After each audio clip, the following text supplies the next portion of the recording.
Assalamualaikum warahmatullahi wabarakatuh. Perkenalkan, nama saya Ibrahim Imam Maulana, NIM 21232004, Prodi Pendidikan Musik. Baiklah, kali ini saya akan mempresentasikan tentang administrasi keuangan.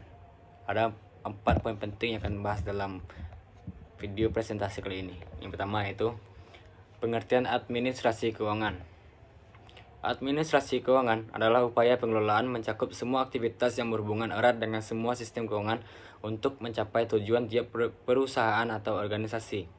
Administrasi keuangan arti sempit adalah segala aktivitas yang berhubungan dengan pencatatan dan pemasukan serta pengeluaran untuk membiayai berbagai kegiatan organisasi dalam bentuk berupa tata usaha atau tata pembukuan keuangan. Administrasi keuangan arti luas adalah kebijakan mengenai pengadaan serta penggunaan keuangan organisasi dalam mewujudkan kegiatan organisasi itu sendiri, di mana bentuknya berupa pengolahan keuangan, meliputi perencanaan dan pengaturan serta pertanggungjawaban dan pengawasan keuangan. Keuangan adalah semua hak milik organisasi, lembaga atau instansi yang dapat dinilai dengan uang, termasuk di dalamnya barang yang dapat dinilai dengan uang dan dapat dijadikan milik organisasi. Sedangkan uang adalah alat pembayaran negara. Manajemen keuangan merupakan salah satu substansi manajemen sekolah yang akan turut menentukan berjalannya kegiatan pendidikan di sekolah, sebagaimana yang terjadi di substansi manajemen pendidikan pada umumnya. Kegiatan manajemen keuangan dilakukan melalui proses perencanaan, perorganisasian, pengarahan, perkoordinasian, pengawasan atau pengendalian. Poin kedua yaitu proses administrasi keuangan. Pertama, penyusunan RPS. Pemerintah Indonesia melalui Kementerian Pendidikan Nasional di tahun 2006 menerbitkan panduan penyusunan rencana pengembangan sekolah atau RPS. RPS terdiri atas rencana strategis atau Renstra dan rencana operasional atau Renop. Sesuai dengan PP nomor 19 tahun 2005 tentang Standar Nasional Pendidikan pada pasal 53 ayat 1 disebutkan bahwa setiap tahun pendidikan dikelola atas dasar rencana kerja tahunan yang merupakan penjabaran rinci dari rencana kerja jangka menengah satuan pendidikan yang meliputi masa 4 tahun. Rencana kerja tahunan dikategorikan sebagai rencana operasional, sedangkan rencana kerja jangka menengah berkategori rencana strategis. Sebagai materi yang bersinambung dengan rangkaian materi yang dipaparkan pada topik sebelumnya, fokus modul ini terletak pada rencana kerja tahunan yang dikenal sebagai rencana kegiatan dan anggaran sekolah atau RKAS. Tentu saja RKAS tidak boleh menyimpang dari RPS atau rencana strategis, karena keberadaan RKAS berfungsi mencapai tujuan-tujuan yang sebelumnya terangkum dalam tujuan besar RPS. Program sekolah baik jangka panjang, menengah, pendek disusun dengan tujuan yang pertama, menjamin agar tujuan sekolah yang telah ditetapkan dapat dicapai dengan tingkat kepastian yang tinggi dan risiko yang kecil. Yang kedua, mendukung koordinasi antar stakeholder di sekolah. Yang ketiga, menjamin terciptanya integrasi, sinkronisasi, dan sinergi baik antar pelaku sekolah, antar sekolah, dan pembina pendidikan, dan antar waktu. 4. Menjamin keterkaitan dan konsistensi antara perencanaan, penganggaran, pelaksanaan, dan pengawasan. 5. Mengoptimalkan partisipasi warga sekolah dan masyarakat. 6. Menjamin tercapainya penggunaan sumber daya secara efisien, efektif, berkeadilan, dan berkelanjutan. 7. Sebagai dasar ketika melaksanakan monitoring dan evaluasi pada akhir program. Yang kedua, penyusunan RKAS. RKAS merupakan rencana biaya dan pendanaan program atau kegiatan secara rinci untuk satu tahun anggaran. RKAS adalah dokumen anggaran sekolah resmi yang disetujui kepala sekolah serta disahkan Dinas Pendidikan setempat bagi sekolah negeri atau penyelenggara pendidikan atau yayasan bagi sekolah swasta. Maka RKAS hanya berlaku untuk 1 tahun ajaran yang akan datang. Terdiri atas pendapatan dan belanja atau pengeluaran. Pendanaan yang dicantumkan dalam RKAS hanya mencakup pengeluaran dalam bentuk uang yang akan diterima dan dikelola sekolah.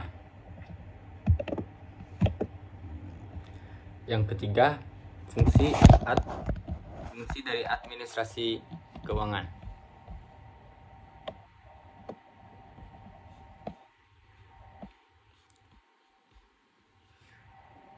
Fungsi administrasi keuangan adalah membantu perusahaan untuk mengatur semua sistem keuangan yang ada di perusahaan agar berjalan dengan baik. Berikut beberapa fungsi administrasi keuangan. Yang pertama, investment function. Administrasi keuangan yang berfungsi untuk investasi perusahaan, di mana perusahaan akan menyimpan dana untuk digunakan keperluan perusahaan. Investasi yang dilakukan adalah investasi jangka pendek seperti utang piutang, kas dan lainnya. Sedangkan investasi jangka panjang seperti gedung, kendaraan, tanah, uang tunai dan lainnya. 2. Shopping function. Berdasarkan fungsi belanjanya, administrasi keuangan dapat membantu perusahaan untuk membelanjakan semua kebutuhan operasional secara bijaksana. 3. Profit sharing function. Administrasi keuangan bisa membantu untuk meningkatkan kepercayaan kepada perusahaan dalam menentukan pembagian hasil ke investor, guna membagi hasil atas kontribusinya menanamkan dana investasi ke perusahaan. Berkat laporan keuangan tersebut, manajer bisa menentukan berapa besaran dividen yang harus diberikan ke investor. Yang keempat, fundraising function. Selain fungsi di atas, administrasi keuangan juga berfungsi sebagai penggalangan dana. Maksudnya, perusahaan dapat penuhi segala kegiatan dan kebutuhan oleh perusahaan. Metode ini bisa dipakai sebagai tujuan administrasi keuangan untuk mencari investor atau sponsor yang nantinya akan menaruh dana ke perusahaan. Poin keempat yaitu manfaat administrasi keuangan. Setelah memahami pengertian administrasi keuangan dan fungsinya, tentunya kita juga perlu mengetahui apa saja manfaat dari administrasi keuangan ini. Secara umum, setidaknya ada 3 manfaat dari administrasi keuangan, yaitu yang pertama, pencatatan penerimaan dan pengeluaran suatu organisasi menjadi lebih teratur. Yang kedua, penggunaan dana organisasi menjadi lebih terkendali, lebih terkoordinasi dan lebih bermanfaat. Yang ketiga, dengan adanya administrasi keuangan, maka potensi terjadinya kekeliruan pembuatan laporan keuangan dapat diminimalisir. Yang terakhir, poin terakhir yaitu komponen administrasi keuangan. Dalam pelaksanaannya, administrasi keuangan terdiri dari beberapa komponen, yaitu yang pertama, perencanaan keuangan, yaitu semua kegiatan perencanaan pemasukan dan pengeluaran keuangan dalam jangka waktu tertentu. Yang kedua, penganggaran keuangan, yaitu semua kegiatan yang berhubungan dengan pemasukan, pengeluaran, dan kegiatan lainnya yang direncanakan sebelumnya dan dibuat detail anggarannya. Yang ketiga, yaitu pengelolaan keuangan, yaitu penggunaan dana sedemikian rupa yang bertujuan untuk memaksimalkan kinerja perusahaan atau organisasi.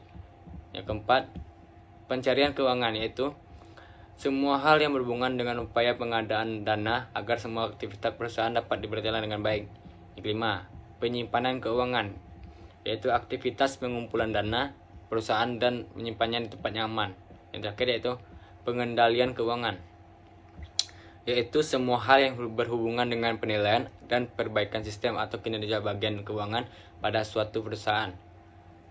Pemeriksaan keuangan yaitu hal-hal yang berkaitan dengan audit internal terhadap bagian keuangan perusahaan sebagai upaya pencegahan terjadinya penyimpangan.